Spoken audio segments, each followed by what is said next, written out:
योग दर्शन की 302वीं कक्षा है। योग दर्शन के तृतीय पाद विभूति पाद को हम पढ़ रहे हैं और इसमें 17वां सूत्र चल रहा है। सिद्धियों की चर्चा हम कर रहे हैं कि एक योग साधक जब संयम करता है तो उसको कैसी सिद्धियां मिलती हैं। तो एक सिद्धि बताई कि शब्द अर्थ और प्रत्यय जब इनमें अलग अलग विभाग करके संयम किया जाता है, उनमें धारणा ध्यान समाधि की जाती है, तो ऐसे योगी को सभी प्राणियों की भाषाओं का ज्ञान हो जाता है। इस प्रकरण को देखते हुए हमने कुछ मूलभूत आधारभूत बातों को समझने का प्रयास किया, क्योंकि जिस चीज में संयम करना है पहले उसको थोड़ा सा जान लिया जाए, शब्द को जाना जाए। शब्द को जानने से पहले वर्णों को हमने समझा, वर्ण कहाँ से उत्पन्न होते हैं, कैसे होते हैं। वाणी वर्णों को बोलती है, श्रोत्र भी वर्णों को सुनते हैं। कान यानी कान, श्रोत्र मतलब कान, वो भी वर्णों को सुनते हैं, लेकिन शब्दों का निर्माण बुद्धि के भीतर होता है। और जब कोई व्यक्ति अपनी बात को दूसरों को बताता है तो भीतर जो शब्द एकत्व के रूप में होता है, जिसमें कोई क्रम नहीं होता, जिसमें कोई वर्ण नहीं होते। ध्यान दीजिए, हमारी बुद्धि के भीतर जो शब्द होते हैं उसमें वर्ण नहीं होते, ना वर्णों का क्रम होता है, ना उनका कोई अंश होता है। अभागम उसके लिए शब्द बोला था। तो वो जब किसी को कहे जाते हैं तो वो वाणी के द्वारा जब बाहर प्रकट होते हैं तो वर्णों के रूप में ही प्रकट होते हैं। तो ये कुछ विषय हमने कल की कक्षा में देखा था, जिसको यहाँ कहा था कि तत्र प्रति पिपादयिषया वर्णैः अभिधीयमानैः श्रूयमाणैश्च श्रोत्रिभिः। जब दूसरों को बताने की इच्छा से कोई बात बोली जाती है तो वो वर्णैः एव, वर्णों के ही द्वारा, अभिधीयमानैः, वर्णों के द्वारा ही कही जाती है। यानी वर्ण ही बाहर निकलते हैं, पूरा शब्द बाहर नहीं आता।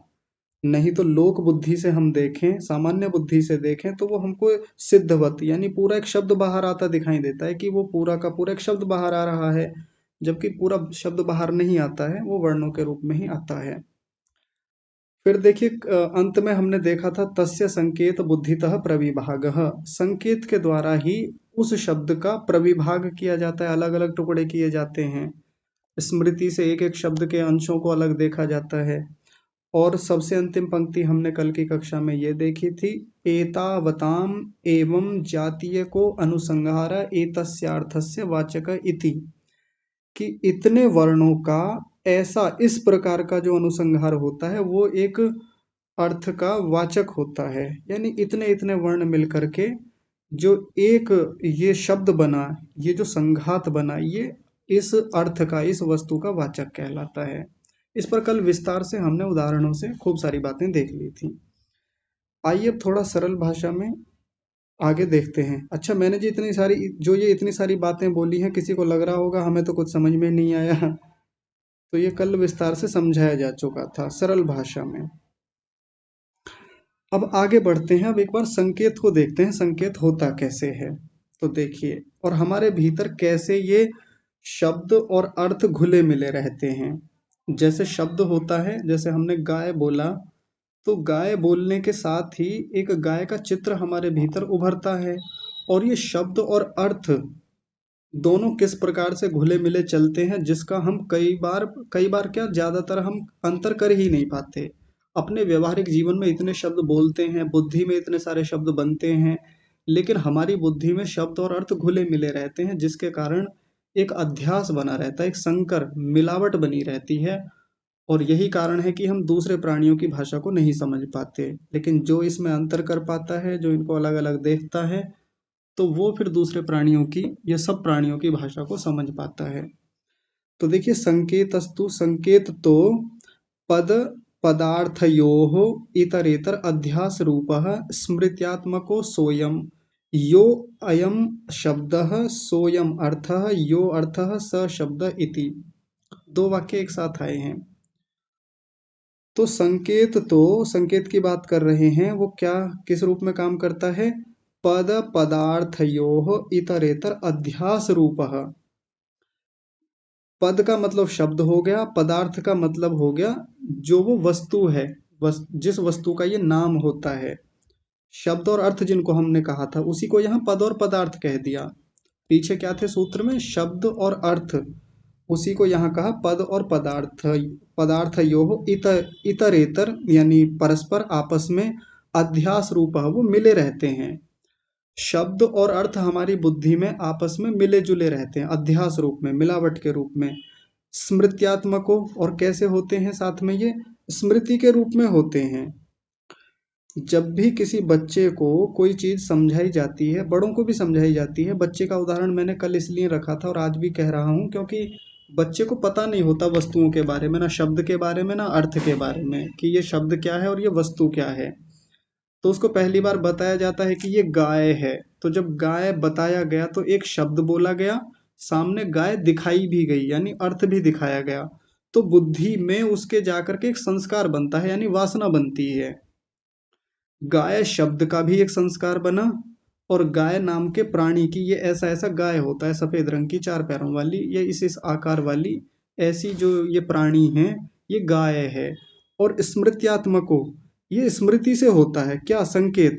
जब भी कोई संकेत हमारे मन में चलता है, बुद्धि में चलता है कि ये जो शब्द है इसका ये अर्थ है, वो स्मृत्यात्मक होता है हमेशा। कल मैंने आपको संकेत के बारे में बताया था ना कि संकेत क्या होता है, संकेत से ही चीजों को समझा जाता है।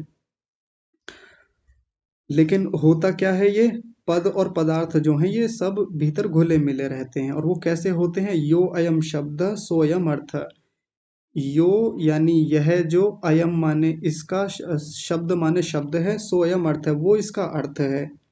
जैसे गाय बोला तो गाय बोलने के साथ ही एक अर्थ यानी गाय का चित्र मन में उभर के आता है। बालक शब्द बोलते ही बालक का अर्थ आ जाता है। बुद्धि की बात चल रही है, बुद्धि में। बाहर तो हम जानते हैं कि शब्द अलग है, अर्थ अलग होता है। शब्द मुख से बोले जाते हैं, वाणी से बोले जाते हैं, कानों से सुने जाते हैं, ये शब्द का स्वरूप है। और अर्थ यानी जो वस्तु है, जैसे गाय है तो उसमें कुछ वजन होता है, वो कोई स्थान घेरती है, उसमें अवयव होते हैं, अंग होते हैं। तो बाहर की दुनिया में तो हम इनमें अंतर कर लेते हैं, ये शब्द है ये अर्थ है। लेकिन बुद्धि में इन दोनों में अंतर कभी नहीं हो पाता। यो अयम शब्द सो अयम अर्थ, जो शब्द है वही अर्थ बना रहता है। आप सोच के देखिए, मैं एक शब्द बोलता हूँ, ध्यान दीजिएगा, सभी ध्यान से समझिएगा। मैं एक शब्द बोलता हूँ, छत्रपति शिवाजी महाराज, या शिवाजी, मैंने इतना बोला शिवाजी। तो शिवाजी बोलते ही क्या आप शब्द और अर्थ दोनों में अंतर कर पाए थे सुनने के बाद में?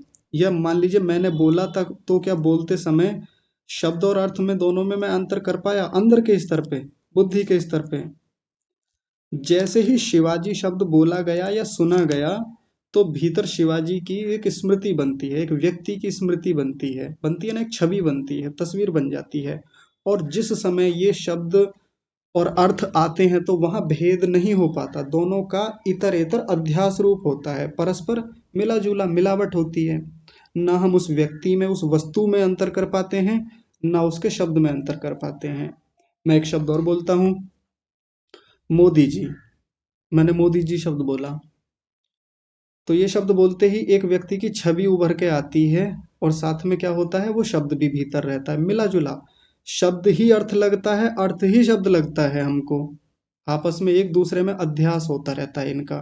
जैसे एक अध्यास का मतलब मैंने सूत्र में क्या समझाया था? अध्यास का मतलब जैसे मिलावट होती है, एक परछाई के ऊपर दूसरी परछाई आ जाती है और दोनों परछाइयों में भेद हम नहीं कर पाते, इसको बोलते हैं अध्यास।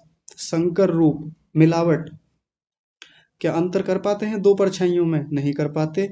तो वैसे ही शब्द और अर्थ, ये शब्द जो हमारी बुद्धि में है, अर्थ के साथ इतना गहराई से जुड़ा हुआ होता है कि बोलने सुनने, इस पूरी प्रक्रिया में, विचार करने की प्रक्रिया में हम इतना बोलते रहते हैं पूरा दिन भर, अंतर कभी नहीं हो पाता। यो अर्थ स शब्द, और जो अर्थ है वो शब्द बना रहता है। ठीक है, आगे देखिए, एवं इतरेतर अध्यास रूप संकेतो भवति इति। तो इस प्रकार, एवं माने इस प्रकार, इतरेतर अध्यास रूप, ये जो आपस में जो अध्यास रूप है, ये जो आपस में मिलावट है, एक दूसरे का मिला जुला रूप है, संकेतो भवति, संकेत से होता है ये, यानी स्मृति के कारण से होता है। संकेत को आप यदि मोटी मोटी भाषा में समझें तो स्मृति से समझ लें। इस स्मृति जो भीतर है, जिसमें शब्द भी है, अर्थ भी है, एक भीतर छवि बनी हुई है, वो मिलावट के रूप में होता है। आगे देखिए एक उदाहरण से बताते हैं, जो उदाहरण मैं बता चुका लेकिन इसी को अब खोल रहे हैं। ये एवं एते शब्दार्थ प्रत्यया इतरेतर अध्यासात संकीर्णाः गौरिति शब्दः गौरिति अर्थः गौरिति ज्ञानम। मैंने सब शब्दों का यहाँ संधि विच्छेद किया, नहीं तो जैसा लिखा है एक बार वैसा पढ़ लेते हैं। गौरिति शब्दो गौरित्यर्थो गौरिति ज्ञानम, और अलग अलग करेंगे तो क्या बनेगा, गौः इति शब्दः गौः इति अर्थः गौः इति ज्ञानम। ऐसा ये अलग अलग होगा। अब आइए सरल भाषा में समझते हैं। एवं एते शब्द प्रत्यया, इस पंक्ति को देखिए यहाँ पर, ये जो शब्द हैं, इस प्रकार से ये जो शब्द अर्थ और ज्ञान है, शब्द भी भीतर है, अर्थ भी भीतर है, और उसका प्रत्यय, इस बार प्रत्यय को भी साथ में ले आए, यानी ज्ञान जो होता है। जैसे गाय नाम का एक शब्द है ग आ ये ग औकार और विसर्ग मिलकर के जो गौ शब्द बनता है, गौह ये शब्द बनता है, तो इसका एक अर्थ भी भीतर है, गाय की एक छवि भीतर बन जाती है हमारे साथ में, उसका एक ज्ञान भी तो होता है। तीसरी चीज क्या होती है, ज्ञान, वो भी मिला जुला रहता है, उसी को कहा इतर इतरेतर अध्यासात संकीर्णा। संकीर्णा माने ये मिले जुले रहते हैं, मिश्रित रहते हैं, तो ये आपस में एक दूसरे में आरोपित होते हुए मिले जुले रहते हैं, शब्द भी अर्थ भी और उसका ज्ञान भी। अभी तक पीछे क्या बताया था, शब्द और अर्थ को बताया था, इस बार ज्ञान को भी इन्होंने सम्मिलित किया, और उसके लिए उदाहरण दिया गौरिति शब्द, गाय जो शब्द बोला गया, गौरिति अर्थ, गाय की जो छवि मन में बनती है, गाय जो प्राणी है, गौरिति ज्ञानम, और गाय के होने का जो ज्ञान होता है कि ये भैंस नहीं है, ये सफेद रंग की है, लाल रंग की है, ऐसे रंग की है, दूध देने वाली है, इस नस्ल की है, इत्यादि। ये भी तो एक ज्ञान हमारे भीतर बनता है ना उसको लेकर के। और ये सब इतना मिला जुला है तीनों का कि हम भेद नहीं कर पाते। अच्छा, क्या हम भेद कर पाते हैं, इसका एक अभी प्रयोग करके देख लेते हैं। जैसे मैंने भी आपके सामने पीछे दो शब्द बोले थे, शिवाजी और मोदी जी का, तो मैंने उनको जब बोला तो अंतर नहीं कर पाए थे हम लोग, और कर भी नहीं पाते। और दिन भर के व्यवहार में बोलते हुए कितनी बातें बोल देते हैं, तब तो बिल्कुल ही नहीं कर पाते। अब तो मैं थोड़ा रुक करके आपको प्रयोग करा रहा हूँ, तब नहीं हो पा रहा है। तो सोचिए साधना में बैठ करके कितना कठिन होता होगा शब्द अर्थ और ज्ञान तीनों का अलग अलग भेद कर पाना। करके देख लीजिए, मैं अभी कराता हूँ आपको। एक शब्द ले लेते हैं बढ़िया सा, मैंने एक शब्द बोला तिरंगा, करके देखिए अलग तीनों को। तिरंगा, ये एक शब्द हुआ, आपके मन में एक छवि बन गई होगी हमारे भारतीय ध्वज की, एक तिरंगे की, ऊपर केसरिया रंग, बीच में श्वेत और नीचे नीला हरा रंग, है ना, और बीच में चक्र है, उसमें इस प्रकार की एक छवि बनी होगी। उससे संबंधित ज्ञान भी बना होगा। ज्ञान क्या बना होगा, चौकोर आकृति है, तीन पट्टियां हैं, तीनों के अलग अलग रंग हैं, बीच में चक्र है। ये ज्ञान भी तो साथ में आया है, एक स्मृति आई है उठ करके संकेत के रूप में। देखिए अब सारी बातें खुल जाएंगी यहीं से। संकेत यही तो होता है, स्मृति से संकेत हमारे भीतर बन रहा है कि हाँ ये शब्द है। संकेत का मतलब एक प्रकार से इशारा होता है उधर की तरफ कि ये शब्द है, ये अर्थ है, ये ज्ञान है।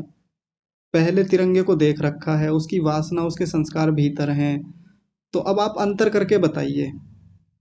मतलब बताना नहीं है, आप सोच के देखिए। जैसे ही तिरंगा शब्द हम बोलते हैं, तो क्या शब्द अर्थ और ज्ञान इन तीनों में भेद कर पाते हैं।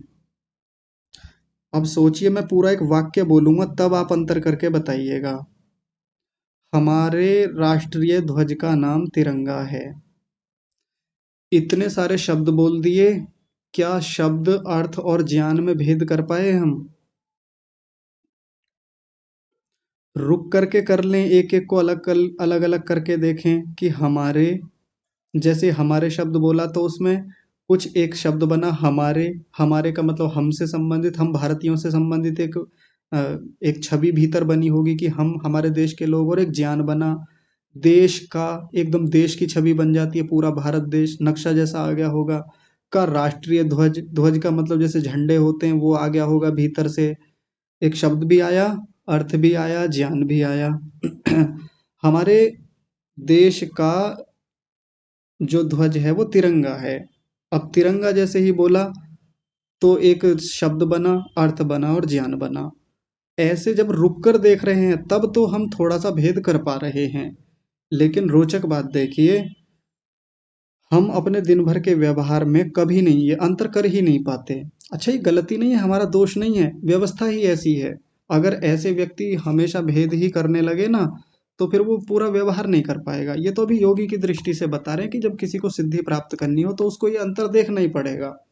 शब्दों को और उसके अर्थ को और उसके ज्ञान को समझना ही होगा। एक एक करके देखेगा फिर व्यक्ति अंदर जा करके। तो तिरंगा बोलते हुए जो शब्द अर्थ और ज्ञान थे, हम उनमें अंतर नहीं कर पा रहे हैं। क्यों? क्योंकि अभी अभ्यास हमारा वैसा नहीं है। तो उसी को इन्होंने कहा एवं एते शब्दार्थ प्रत्यय इतरेतर अध्यास संकीर्णाः गौरिति शब्दः गौ इति अर्थः गौ इति ज्ञानम। जैसे ही गाय बोलते हैं तो गाय नाम का ये शब्द, गाय नाम का प्राणी और गाय का जो ज्ञान है वो इतरेतर अध्यास होता है, आपस में मिला जुला रहता है, संकीर्ण संयुक्त रूप में रहता है, मिश्रित रूप में रहता है। अब देखिए सिद्धि को बता रहे हैं, ध्यान दीजिए थोड़ा सा। सभी यहाँ देखेंगे अगली पंक्ति को। य एषाम प्रविभागज्ञ स सर्ववित्। यहाँ हलंत लगा लेंगे, छूट गया था मुझसे, सर्ववित्। य एषाम, य मान य को यह कर लेंगे, अलग अलग करेंगे तो यह हो जाएगा, नहीं तो मूल वाक्य में यह ही लिखा हुआ है। तो यह माने जो व्यक्ति, जो व्यक्ति कौन? जो योगी, जो साधक। एषाम माने इनमें, इनमें किसमें? शब्द अर्थ और ज्ञान में। प्रविभागज्ञ, जो इनमें प्रविभाग करने वाला होता है। प्रविभागज्ञ मतलब प्रविभाग को जानने वाला जो व्यक्ति है। इसमें ज्ञ शब्द का मतलब है जानने वाला, कि वो व्यक्ति समझता है कि ये शब्द है, ये अर्थ है, ये ज्ञान है। इनके प्रविभाग को, भेदों को, टुकड़ों को अलग अलग जानता है। स सर्ववित्, वो सब कुछ जानने वाला होता है। सर्ववित् का मतलब सब कुछ जानता है, फिर वो सब चीजें जान लेता है। और सर्ववित् का मतलब सभी प्राणियों के शब्दों की बात है। सर्ववित् का मतलब ये नहीं कि दुनिया भर की सब चीजें जान लेगा, जो प्रकरण चल रहा है वहीं से लेंगे। देखिए, प्रकरण के अनुसार ही अर्थ लेना चाहिए। अब मान लीजिए इसी पंक्ति को कोई उठा के कहीं भी चिपकाने लगे, कहीं भी बोलने लगे कि जो शब्द अर्थ और ज्ञान को अलग अलग जान लेता है, इनमें भेद कर लेता है, वो सब जान लेता है। और इस पंक्ति को हर जगह ले जा करके बोलने लगे कि जी देखो, वहां लिखा था योग दर्शन में कि ऐसा व्यक्ति सब कुछ जान लेता है। वो परमात्मा को भी जान लेता है, वो आत्मा को भी जान लेता है, वो सभी प्राणियों के मन की बात जान लेता है, वो दूर देशों की बात जान लेता है, लोकांतरों की बात जान लेता है, अन्य लोगों पे कौन से प्राणी रहते हैं उन्हें भी जान लेता है। मतलब भूत वर्तमान भविष्य सब जान लेता है, ऐसा योग दर्शन में लिखा था। लेकिन योग दर्शन में प्रकरण क्या चल रहा था, इस व्यक्ति से ये बात पूछने लगे, वो याद नहीं रहेगी। तो जहां जिस संदर्भ में, जिस प्रकरण में, जिस टॉपिक में जो बात कही जाती है वहीं लेनी चाहिए। सर्वविद का मतलब सब कुछ जान लेता है, मतलब क्या जान लेता है? जो ऊपर सूत्र में कहा गया था, सर्वभूत रुत ज्ञानम, बस इसी को अर्थ लेंगे कि सभी प्राणियों के शब्दों को जान लेता है ऐसा व्यक्ति, ऐसा साधक, ऐसा योगी। तो इतने सारी बातें ऊपर मूलभूत रूप में बताई, आधार रूप में बताई कि ये शब्द होता है, ये अर्थ होता है, ये ज्ञान होता है। शब्द ऐसे बनते हैं, वर्णों से मिलकर के अंदर जाते हैं, अंदर एक शब्द का संघात रूप होता है, संघार रूप होता है, और फिर वो बाहर निकल के वर्णों के रूप में आता है, जिसको हम लोक बुद्धि से यानी सामान्य बुद्धि से हम शब्दों के रूप में देख रहे होते हैं, जबकि होते वो वर्ण ही हैं। और शब्द अलग होता है, अर्थ अलग होता है, ज्ञान अलग होता है, जो कि भीतर मिले जुले रहते हैं।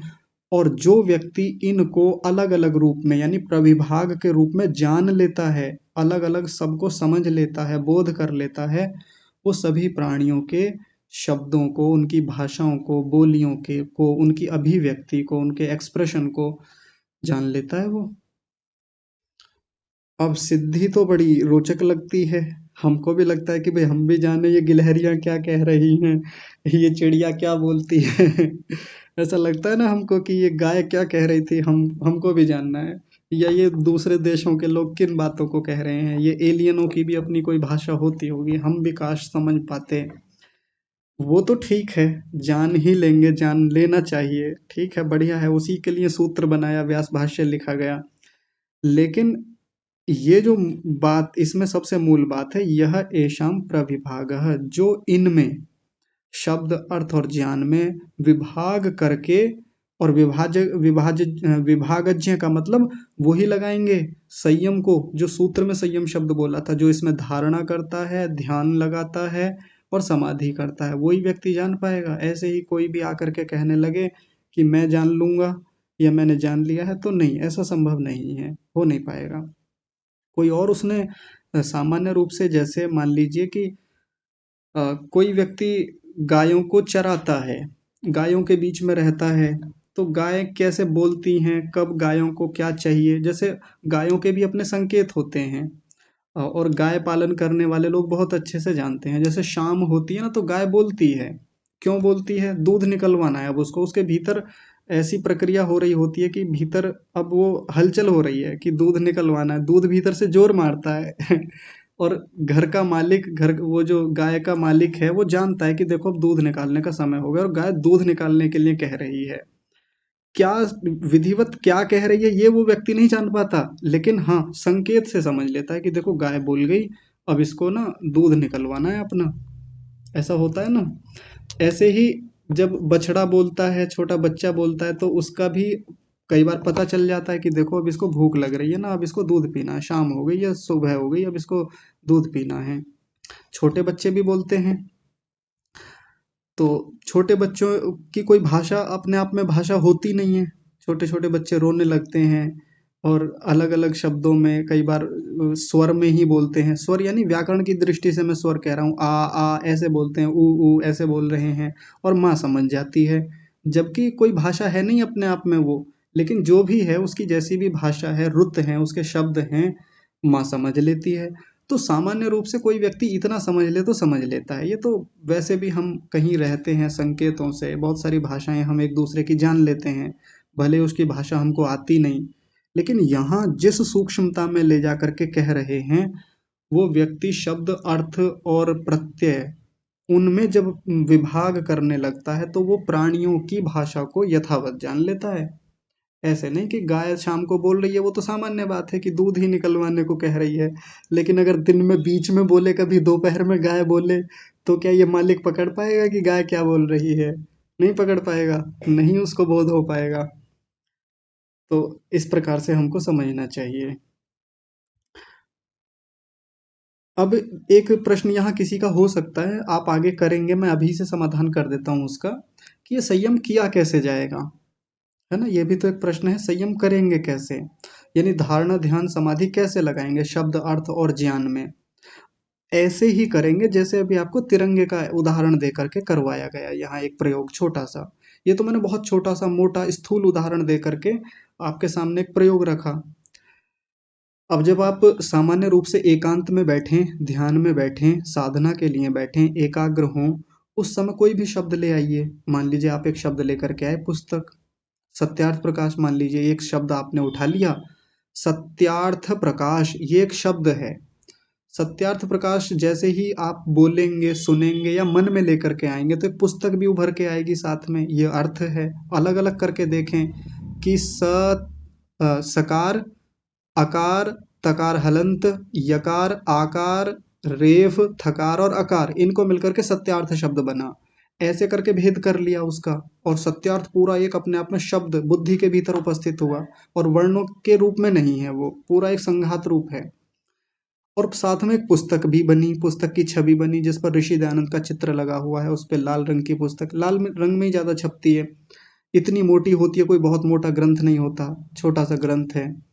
और ऐसी होती है, इतना आकार होता है, हमारे घर में है, ऐसी है। ये साथ में जुड़ जाएगा, और ज्ञान भी जुड़ जाएगा। ज्ञान किस रूप में जुड़ जाएगा, किसकी लिखी हुई है, कितनी बड़ी पुस्तक है, ये सब साथ में ज्ञान बोध भी आ जाएगा। ऐसे करके देखें, प्रयोग करें। तो ये अभी एक छोटा सा प्रयोग मात्र है कि जब हमने सत्यार्थ प्रकाश इस शब्द पर हमने थोड़ी सी धारणा लगाई। धारणा मतलब चित्त को टिकाना, वहां ले जाकर के, धारणा का इतना ही मतलब होता है कि अपने मन को वहां ले जाकर के हम टिकाते हैं।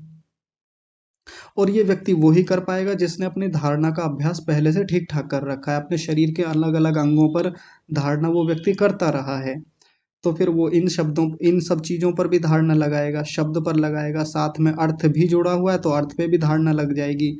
यानी अब वो बारीकी में जाकर के, सूक्ष्मता में जाकर के इनमें भेद करेगा, इनके अवयवों को अलग करेगा, शब्द को अलग करेगा, अर्थ को अलग करेगा, और उससे संबंधित जो ज्ञान बोध है, सत्यार्थ प्रकाश ऐसा है, इस विषय में लिखा गया है, इतने सारे उसमें समुल्लास हैं, लिखने वाले ये व्यक्ति हैं, ये टॉपिक हैं, ऐसे करके ये बोध है। जब इन सारी चीज़ों में भेद कर पाएगा बारीकी से, नहीं तो व्यावहारिक जीवन में तो हम भेद कहाँ कर पाते हैं। सत्यार्थ प्रकाश पूरा दिन बोलते रहते हैं, कितनी बार बोलते हैं जी सत्यार्थ प्रकाश है आपके पास, हाँ जी है। तो जब ये बोला इतना वाक्य कि सत्यार्थ प्रकाश है आपके पास, तो क्या ये शब्द अर्थ और ज्ञान में भेद कर पाए हम?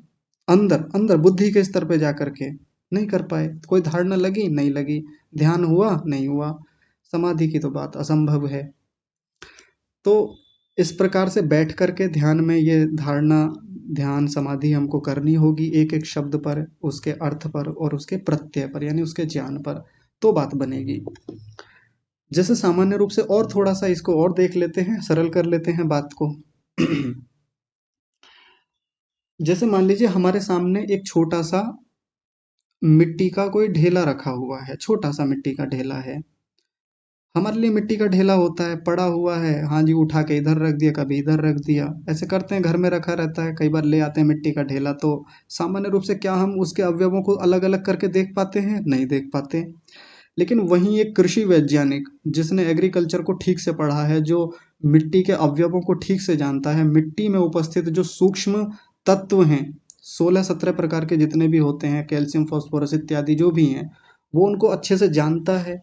और साथ में वो दूसरे प्रकार का वैज्ञानिक भी है, उसने भौतिक विज्ञान, रसायन विज्ञान को भी ठीक से पढ़ा है। तो कितने प्रकार के उसमें रसायन हो सकते हैं, किस प्रकार से उसके भौतिक घटक टूट टूट करके परमाणु के रूप में, परमाणु के नाभिक के रूप में अलग होते हैं, किस प्रकार से उसमें इलेक्ट्रॉन्स, न्यूट्रॉन्स और प्रोटॉन का अलग अलग फ्लो है, प्रवाह है या उसमें होना है, नाभिक में किस प्रकार से उनकी गतियां हैं, आवेश कैसे है, उनका द्रव्यमान कैसे अलग अलग है, ये सब वो व्यक्ति उस ढेले में देख पा रहा है।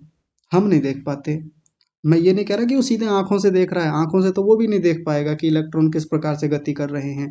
ज्ञान के स्तर पर, बोध के, बुद्धि के स्तर पर वो एक ढेले में बहुत कुछ देख रहा है। हमको ढेला दिखता है सीधा, मिट्टी का एक कण दिखता है हमको सीधा। लेकिन वो व्यक्ति जो जानकार है, क्योंकि उस व्यक्ति ने समय लगाया है, उस व्यक्ति ने प्रयोग किए हैं मिट्टियों पर, उससे पहले बहुत सारी मिट्टियां उठाई हैं, बहुत सारे पदार्थ उठाए हैं, तोड़ा है, अवयव किए हैं, और गहराई में गया है। तोड़े हैं मतलब प्रविभाग किए हैं। ये जो प्रविभाग शब्द यहाँ आया है ना, ये उसी से तो संबंधित है। कोई व्यक्ति किसी चीज का प्रविभाग करके उस विषय का विशेषज्ञ, स्पेशलिस्ट बन जाता है, वैज्ञानिक बन जाता है, या उस विषय का विशेष जानकार बन जाता है। कोई किसी विषय का है, योगी इन विषयों का जानकार है, स्पेशलिस्ट है इस मामले में। तो एक वैज्ञानिक पदार्थ को तोड़ तोड़ करके उसके प्रविभाग और विभाग और विभाग कर करके और अंदर जाता है और सूक्ष्मता में जाता है, उसको और गहरी बातें मिलती हैं जो हमको नहीं दिखती। हमारे हाथ में मिट्टी का कण रख दे, हमको क्या दिखेगा? कण दिखेगा, इससे ज्यादा कुछ नहीं दिखेगा। आकार दिख जाएगा ज्यादा से ज्यादा, उसकी चमक दिख जाएगी थोड़ी बहुत, उसका रंग दिख जाएगा, इससे ज्यादा कुछ देख पाएंगे हम मिट्टी के कण में? नहीं। लेकिन जिस वैज्ञानिक ने सूक्ष्मदर्शी इत्यादि लगा करके, अन्य यंत्रों के माध्यम से, पूर्व के ज्ञान के माध्यम से, शब्द प्रमाण जो उसने पुस्तकों को पढ़ा है, जो जाना है, अन्य अनुमान प्रमाणों से वो इलेक्ट्रॉन आदि को समझता है, उसकी गतियों को समझता है, उसके आवेश, उसके द्रव्यमान इत्यादि जो भी चलता है सबको जान लेता है वो। हम नहीं जान पाते। यदि हम शब्द, अर्थ और ज्ञान में इसी प्रकार से प्रविभाग करके उसमें धारणा, ध्यान, समाधि करें, तो हम भी जान लेंगे। हम इन अन्य प्राणियों के शब्दों को, अर्थ को और उनके ज्ञान को समझ लेंगे, वो कहना क्या चाहते हैं, उनके भीतर क्या ऐसी बातें हैं जो वो कहना चाह रहे हैं, तो वो भी समझ लिया जाएगा। प्रविभाग, ये बहुत महत्वपूर्ण बात है, प्रविभाग होना, किसी भी चीज का प्रविभाग समझना। जैसे अभी कुछ दिन पहले मैंने एक और उदाहरण आपके सामने रखा था कंप्यूटर का। एक असेंबल्ड कंप्यूटर हमारे सामने है, बना बनाया, पूरा विधिवत कंप्यूटर जिसको हम यूज में ले रहे हैं, वो पूरा एक सिस्टम है हमारे सामने। हम कितना देख पाते हैं कंप्यूटर को? बहुत कम देख पाते हैं। लेकिन एक कंप्यूटर को जानने वाला आईटी का कोई व्यक्ति है जो समझता है उसको विधिवत, उसके अवयवों को समझता है, प्रविभाग को समझता है ना। देखिए प्रविभाग शब्द वहां भी आएगा। एक एक अवयव को अलग कर लेता है, खोल देता है पूरे कंप्यूटर को, और भी सूक्ष्मता में जा करके उसके मदरबोर्ड तक में जो छोटे छोटे वो सूक्ष्म अवयव लगे हुए हैं उनको भी खोल लेता है, बदल देता है जी इसमें खराबी है, इसको हटाना पड़ेगा, इसमें ये है, इसमें वो है। कई बार तो कंप्यूटर सामने है भी तो बहुत सारी चीज़ें जो दिखती नहीं है सॉफ्टवेयर के रूप में है। एक हार्डवेयर पार्ट होता है, एक सॉफ्टवेयर पार्ट होता है कंप्यूटर का। तो हार्डवेयर को तो फिर भी हम देख लें, लेकिन सॉफ्टवेयर पार्ट को हर कोई नहीं देख पाता, उसको वही देख पाएगा जो उस विषय का तकनीकी जानकार है। वो उसका और विभाग करके देखता है और सूक्ष्मता में जाता है और फिर उसकी सब बातों को समझ लेता है। और कितने लोग तो कंप्यूटर को देखते ही बता देते हैं जी इसमें ये कमी है, ये चेंज करना पड़ेगा, देखते ही बता देता है वो, बाहर से ही सॉफ्टवेयर तक को जान लेता है, जबकि सॉफ्टवेयर में घुसा नहीं है वो भीतर। जैसे कितने लोग बाइक को देख करके एक बार स्टार्ट करके देख लिया और बता देता है जी इसका ये चेंज होगा, इसमें अंदर ना इंजन में ये कमी है, ये चेंज होगा, ठीक हो जाएगी। उस व्यक्ति ने प्रविभाग करके सैकड़ों बार मोटरसाइकिल को खोला, इंजन को खोला, और उसके इंजन को खोल करके पार्ट्स को देख करके इतना उसको ज्ञान है कि उसको समझ में आ जाता है कि कहाँ क्या खराबी है, कहाँ क्या बदलना है इसमें। सारा मामला प्रविभाग करने का है, तो वो कर ले तो जान लेंगे। अब देखिए इसमें एक और बड़ी रोचक चर्चा आगे शुरू हो रही है, देखिए ध्यान से। सिद्धांत बताया, सिद्धांत है ये अपने आप में, सर्वपदेषु चास्ति वाक्य शक्ति ही, सर्वपदेषु चास्ति वाक्य शक्ति ही। च को अलग करेंगे, च माने और, सर्वपदेषु माने सभी पदों में, पदों में यानी शब्दों में, सभी शब्दों में वाक्य शक्ति ही, वाक्य की शक्ति होती है। सभी पदों में अपने आप में एक वाक्य को कहने की शक्ति होती है, एक एक शब्द में पूरा वाक्य छिपा होता है।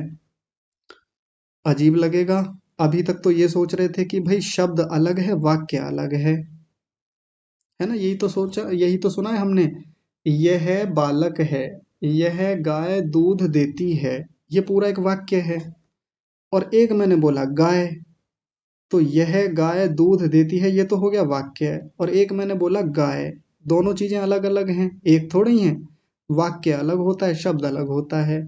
लेकिन यहाँ क्या कह रहे हैं, सर्वपदेषु सभी पदों में, अस्ति माने है, वाक्य शक्ति माने पूरे वाक्य की शक्ति, पूरे वाक्य को लेकर के घूम रहा है एक शब्द, मेरठ की भाषा में कहें तो पूरे वाक्य को लेकर घूम रहा है ये। यानी एक एक शब्द में पूरा वाक्य है, कैसे होता है, तो आइए पहले एक बाहर के उदाहरण से, हल्के से उदाहरण से देख लेते हैं, स्थूल उदाहरण मैं आपको बताता हूँ। छोटा सा बच्चा है, भूख लगी उसको, तो वो इतना ही कह पाता है, बू। बू बोलता है ना छोटा बच्चा, वो दूध भी नहीं बोल पाता तो वो कहता है बू, बू बोलता है। ये दूध भी कई बार कह देता है थोड़ा बड़ा हो जाए तो, पूरा वाक्य नहीं बोलता कि मुझे दूध चाहिए, क्या ऐसा वाक्य बोलता है बालक, नहीं बोलता, क्या बोला, दूध बोला।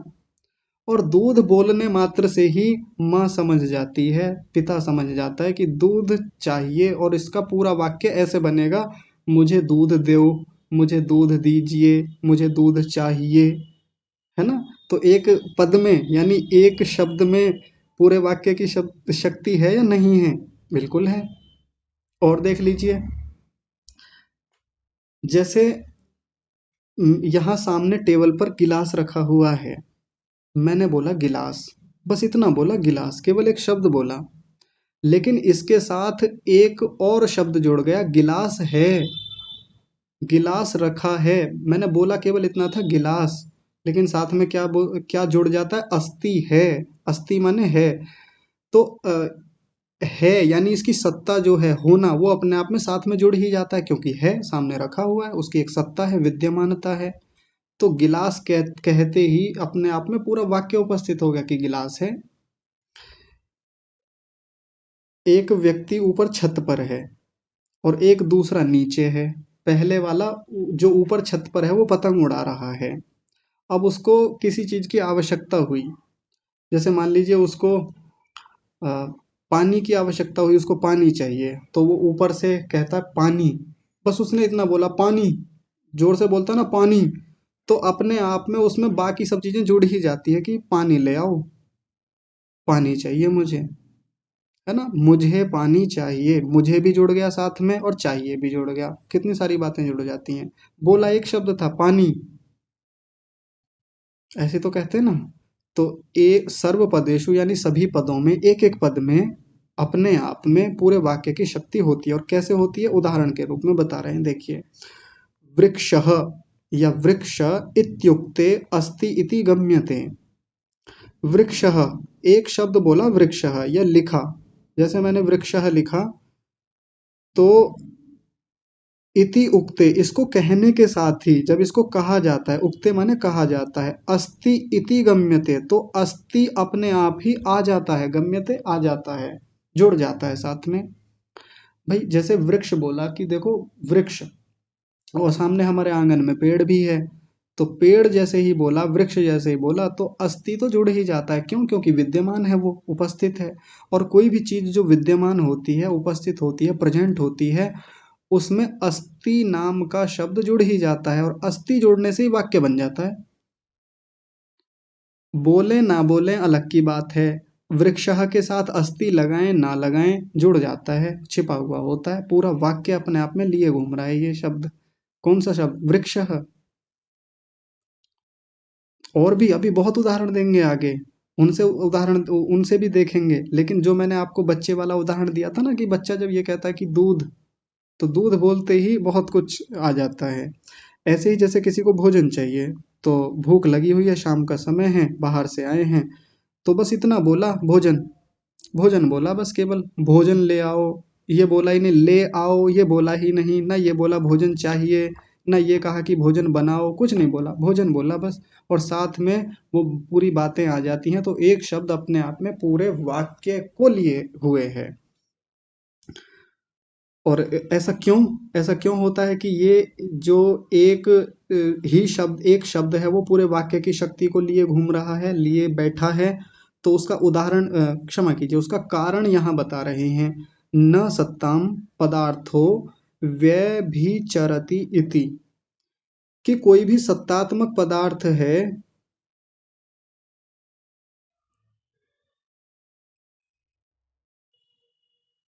हाँ, जो, तनिक रुकिए।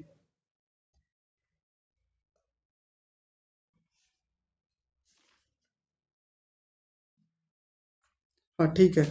हाँ, पदार्थ है, जो वो पदार्थ है, न सत्ताम व्यभिचरति, अपनी सत्ता का व्यभिचार नहीं करता है, अपनी सत्ता का उल्लंघन नहीं करता है। यानी कोई पदार्थ है, उपस्थित है, जिसको हमने कहा कि पदार्थ है ये सामने वृक्ष है, गिलास, बस गिलास बोला, इतना ही बोला, और वो है, विद्यमानता है उसकी, तो वो अपनी सत्ता का, अपनी एग्जिस्टेंस का, अपने होने का कभी उल्लंघन नहीं करता, उससे हटता नहीं है, कभी भी रहेगा वो। इसी वजह से हम किसी भी शब्द के साथ अस्थि तो जोड़ ही लेते हैं, वो, और वो पूरा वाक्य बन जाता है वहीं से। कोई भी पदार्थ का होना अपने आप में जो कि उपस्थित है, तो वो अपनी सत्ता का कभी भी व्यभिचार, उल्लंघन नहीं करता है, उसको हटाता नहीं है। और देखिए क्या कह रहे हैं, अभी हो जाएगा, आगे देख लेते हैं, देखिए। तथा वैसे ही न ही असाधना क्रिया अस्ति इति, वैसे ही कोई क्रिया जो होती है वो साधनों से अलग नहीं होती है। तथा माने वैसे ही, क्रिया माने क्रिया, जो कोई क्रिया बोली जाती है, वो साधनों से अलग, असाधनों वाली, न माने नहीं होती। ये असाधना लिखा हुआ है, ही असाधना, कि साधना माने साधन, कोई भी क्रिया असाधन वाली नहीं होती। यानी प्रत्येक क्रिया, जब भी कोई क्रिया बोली जाती है, तो वो अपने साधनों से युक्त होती ही है, उसमें साधन जुड़ ही जाएंगे। जैसे मैंने बोला पकाता है, ये क्रिया है, पकाता है, पचती यानी पकाता है, तो इसमें साथ में बाकी सब चीजें, बाकी साधन जुड़ ही जाते हैं। साधन का मतलब संस्कृत में जिनको कारक बोलते हैं, यदि आपने संस्कृत का व्याकरण पढ़ा है तो वहाँ कारक पढ़े होंगे, और 7 प्रकार के कारक, मोटे मोटे 7 ही कहते हैं हम उनको। तो वो 7 प्रकार के कारक कौन से हैं? कर्ता, कर्म, करण, संप्रदान, अपादान, संबंध, अधिकरण और संबोधन, ये कारक हैं। इन्हीं को साधन भी कहा जाता है। व्याकरण पढ़ते हुए कई बार ये कंफ्यूजन होता है कि ये कारक जो होते हैं, कारक होते क्या हैं। कारक का यदि सामान्य भाषा में अर्थ समझना हो, तो कारक का मतलब होता है साधन, जो क्रिया के साथ जुड़ते हैं, क्रिया को सहायता देते हैं। जैसे मैंने बोला कि पकाता है, पचती पकाता है, क्रीडति खेलता है, तो कौन खेलता है, ये साथ में जुड़ ही जाता है। कि रामः क्रीडति, राम खेलता है, राम जुड़ गया, ये कर्ता हो गया, इसी को कारक कहते हैं। किससे खेलता है, तो गेंद से खेलता है। कहाँ खेलता है, तो भूमि पर या मैदान में खेलता है। किस समय खेलता है, तो ये सारी चीजें जो आती हैं साथ में जुड़ जाती हैं, इन्हीं को हम कारक कहते हैं और ये साधन होते हैं। तो कोई भी क्रिया जो होती है वो साधनों से अलग नहीं होती। जैसे कोई भी शब्द, कोई भी पदार्थ, कोई भी वस्तु, कोई भी नाम अपनी सत्ता से अलग नहीं होता, वैसे ही क्रिया भी अपने साधनों से हीन नहीं होती। कभी भी क्रिया साधनों वाली होती ही है। उसके लिए देखिए उदाहरण दे रहे हैं, तथा च पचति इति उक्ते सर्व कारकाणाम आक्षेपः। तथा माने वैसे ही, यानी उदाहरण दे रहे हैं। पचति इति उक्ते, किसी ने एक शब्द बोला पचति। पचति क्या होती है, क्रिया होती है। पचति यानी पकाता है। इति उक्ते, जब ये बोला जाता है पचति, पकाता है, तो सर्व कारकाणाम, सभी कारक जो होते हैं, जो भी मैंने कारक बताए संस्कृत वाले, कर्ता कर्म करण संप्रदान अपादान संबंध अधिकरण, तो ये इनका आक्षेप, इनका अध्याहार, यानी ये साथ में जुड़ ही जाते हैं, सारे कारक आ जाते हैं अपने आप में। जैसे बोला पकाता है, तो पकाने के साथ में पकाने वाला भी आ ही जाता है, कि कोई व्यक्ति, कोई पाचक, कोई पकाने वाला पकाता है। अब क्या पकाता है, तो तंडुलम, यानी अ, चावलों को पकाता है। ये कर्म जुड़ गया। कर्ता माने करने वाला। कर्म किसको बोलते हैं, जिसको किया जाता है, यानी पुस्तक को पढ़ा, गेंद को खेला गया, या चावल को पकाया गया, इसको कर्म कहते हैं, साथ में जुड़ ही जाता है। तो क्रिया केवल इतना बोला था, पचती, पकाता है, लेकिन कारक साथ में जुड़ ही जाते हैं। किस से पकाता है, तो अग्नि से पकाता है। कहाँ पकाता है, तो रसोई में पकाता है। ये सारी चीजें जुड़ गई ना। किस पर पकाता है, तो तवे पर पकाता है या पतीली में पकाता है। ऐसे करके वो सारे कारक, सारे साधन साथ में जुड़ जाते हैं। अच्छा, जब ये साथ में जुड़ जाते हैं और हमने केवल एक शब्द बोला पचती, तो फिर बाकी ये कारक लगाए क्यों जाते हैं, केवल पचती कह के काम क्यों नहीं चल जाता। जैसे मान लीजिए किसी गुरुकुल में कोई पाचक आया, उसने गुरुकुल के बच्चों के लिए भोजन बनाया। पाचक ने गुरुकुल के बच्चों के लिए भोजन को बनाया। देखिए कितने सारे कारक आ गए इसमें। पाचक यानी कर्ता आ गया, गुरुकुल के बच्चों के लिए ये भी एक आ गया, ये संप्रदान कारक हो गया। और क्या बनाया, भोजन को बनाया, भोजन यहाँ पे कर्म हो गया। तो देखिए कितने सारे कारक आ गए इसमें। एक वाक्य में ये सारे कारक क्यों बोलने पड़ते हैं, बस इतना बोल देते कि पकाया था, बस इतना बोल देते, या पकाता है, पका रहा है, इतना बोल देते। तो फिर ये सारे कारक क्यों लगाए जाते हैं, तो उसको देखिए बता रहे हैं। नियमार्थो, नियम के लिए। अनुवाद, अनुवाद माने ये लगाए जाते हैं, इनको फिर से बोला जाता है, साथ में लगाया जाता है। तो उसके लिए उदाहरण दिया, कर्तृकरण कर्मणाम चैत्र अग्नि तंडुलानाम इति। कर्ता को कहा चैत्र, अग्नि को कहा करण, और तंडुल को कहा कर्म। इसके साथ जोड़ लीजिए कि केवल पचती बोलने से काम नहीं चलेगा। हालांकि पचती बोलते ही साथ में ये कारक जुड़ ही जाते हैं, लेकिन क्यों लगाया जाता है फिर इन सबको, तो नियम के लिए लगाया जाता है, ताकि एक नियम निश्चय हो जाए। नियम का मतलब निश्चय हो जाए कि भाई ये ही व्यक्ति, चैत्र नाम का व्यक्ति ही पका रहा है चावलों को, कोई और नहीं। राम नाम का व्यक्ति नहीं पका रहा है, कोई और पाचक नहीं आ गया पकाने के लिए, ताकि एक नियम बन जाए, ताकि स्पष्टता हो, वाक्यार्थ बोध हो जाए, वाक्य का पता चल जाए कि मतलब समझाना क्या चाह रहे हैं। पचती कहने से काम चल जाता है, लेकिन कारक क्यों लगाते हैं हम हर जगह, हम क्यों ये कर्ता कर्म करण संप्रदान अपादान संबंध अधिकरण ये क्यों जोड़ लेते हैं, ताकि एक नियम बने, निश्चय हो जाए कि हाँ चैत्र नाम का व्यक्ति पका रहा है। जैसे ही चैत्र बोला, तो अब बाकी दुनिया का हर व्यक्ति पकाने वाला हट गया, यहाँ से एक नियम हो गया कि चैत्र पकाता है, ये तो होगा कर्तृ यानी कर्ता, करने वाला। दूसरा, पचती के साथ हमने जोड़ा कि चैत्र, यानी चैत्र नाम का जो व्यक्ति है वो अग्निम, यानी अग्नि से, अग्नि क्या हो गया, करण हो गया, करण यानी साधन हो गया, उस साधन से, करण भी तो एक कारक ही होता है। कर्ता कर्म करण, कर्ता ने कर्म को करण से या करण के द्वारा, ऐसे बोलते हैं। तो अग्नि के द्वारा भोजन पकाया जाता है, तो ये कारक क्यों लगाया, अग्नि नाम का कारक क्यों लगाते हैं, ताकि एक नियम बन जाए कि अग्नि से पकाया था और किसी चीज से नहीं पकाया। तो अग्नि के द्वारा पकाया या अग्नि से पकाया। अब किस को पकाया, तो कर्म भी चाहिए, उसके लिए कर्म लगाते हैं। तंडुल नाम, तंडुल को पकाया यानी चावल को पकाया, दाल को नहीं पकाया था। ये नियम करने के लिए कि ताकि एक वाक्यार्थ बोध बने, वाक्य समझ में आए, भीतर एक अर्थ बने, हमारी बुद्धि में समझ में आए। नहीं तो कहने को पचती अपने आप में सारे कारकों को लिए बैठा है। एक शब्द में बहुत सारी चीजें जुड़ी हुई हैं। एक क्रिया, ये तथा न ही असाधना क्रिया अस्ति, वो क्रिया बहुत सारे साधनों को, सारे कारकों को लिए हुए है, उपस्थित रहते हैं उसमें। लेकिन फिर भी हम जो ये कारक लगाते हैं, क्यों लगाते हैं, एक नियम हो जाए। तो तंडुला नाम इसलिए लगाया क्योंकि ये जो चैत्र नाम का व्यक्ति अग्नि से चावलों को पका रहा है, तो चावलों को पका रहा है, रोटी को नहीं पका रहा है, इस समय एक नियम बन जाता है।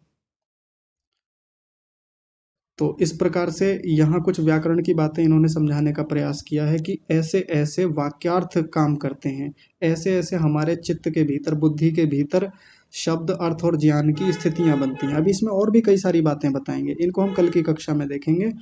आज तो समय हो गया है, इसी चर्चा को बिल्कुल यहीं से कल आरंभ करेंगे। आज की कक्षा को विराम देते हैं। जुड़ने के लिए सभी का बहुत धन्यवाद। आज की कक्षा को यहीं विराम। आप सभी को सादर प्रणाम।